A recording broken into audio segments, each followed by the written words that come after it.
அதிகாரம் 9. இவை எல்லாவற்றையும் நான் என் மனதிலே வகையறுக்கும்படிக்கு சிந்தித்தேன். நீதிமான்களும் ஞானிகளும் தங்கள் கிரியைகளுடன் தேவனுடைய கைவசமாயிருக்கிறார்கள்.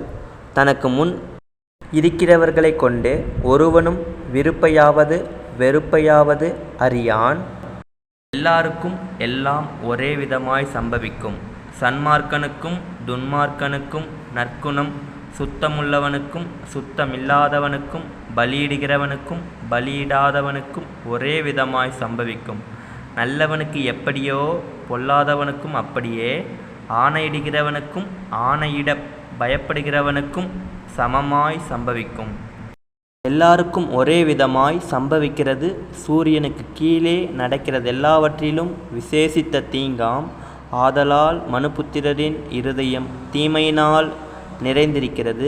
அவர்கள் உயிரோடிருக்கும் நாளளவும் அவர்கள் இருதயம் பைத்தியங்கொண்டிருந்து பின்பு அவர்கள் செத்தவர்களிடத்திற்கு போகிறார்கள். இதற்கு நீங்களாயிருக்கிறவன் யார்? உயிரோடிருக்கிற அனைவரிடத்திலும் நம்பிக்கையுண்டு. செத்த சிங்கத்தை பார்க்கிலும் உயிருள்ள நாய் வாசி. உயிரோடிருக்கிறவர்கள் தாங்கள் மரிப்பதை அறிவார்களே, மரித்தவர்கள் ஒன்றும் அறியார்கள். இனி அவர்களுக்கு ஒரு பலனும் இல்லை.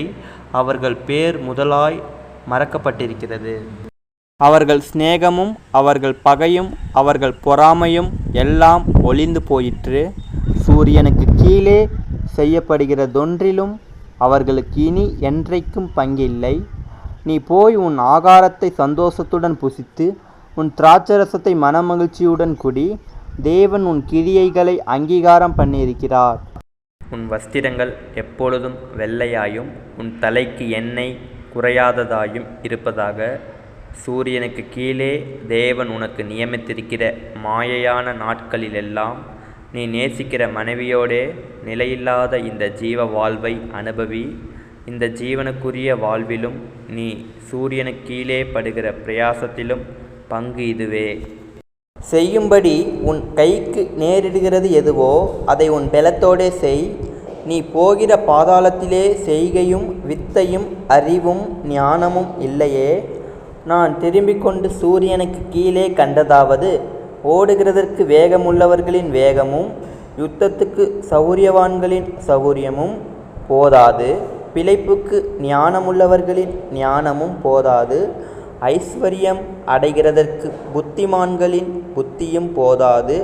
தயவு அடைகிறதற்கு வித்துவான்களின் அறிவும் போதாது. அவர்கள் எல்லாருக்கும் சமயமும் தேவ செயலும் நேரிட வேண்டும். தன் காலத்தை மனுஷன் அறியான். மச்சங்கள் கொடிய வலையில் அகப்படுவது போலவும் குருவிகள் கண்ணியில் பிடிபடுவது போலவும் மனுபுத்திரர் பொல்லாத காலத்திலே சடுதியில் தங்களுக்கு நேரிடும் ஆபத்தில் அகப்படுவார்கள். சூரியனுக்கு கீழே ஞானமுள்ள காரியத்தையும் கண்டேன். அது என் பார்வைக்கு பெரிதாய் தோன்றிற்று. ஒரு சிறு பட்டணம் இருந்தது. அதிலே இருந்த குடிகள் கொஞ்ச மனிதர்.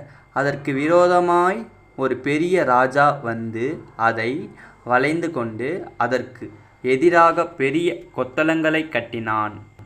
அதிலே ஞானமுள்ள ஒரு ஏழை மனிதன் இருந்தான். அவன் தன் ஞானத்தினாலே அந்த பட்டணத்தை விடுவித்தான். ஆனாலும் அந்த ஏழை மனிதனை ஒருவரும் நினைக்கவில்லை. ஆகையால் ஏழையின் ஞானம் அசட்டை பண்ணப்பட்டு அவன் வார்த்தைகள் கேட்கப்படாமற் போனாலும் பெலத்தை பார்க்கிலும் ஞானமே உத்தமம் என்றேன்.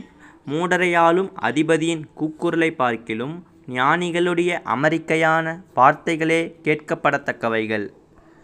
யுத்த ஆயுதங்களை பார்க்கிலும் ஞானமே நலம். பாவியான ஒருவன் மிகுந்த நன்மையை கெடுப்பான்.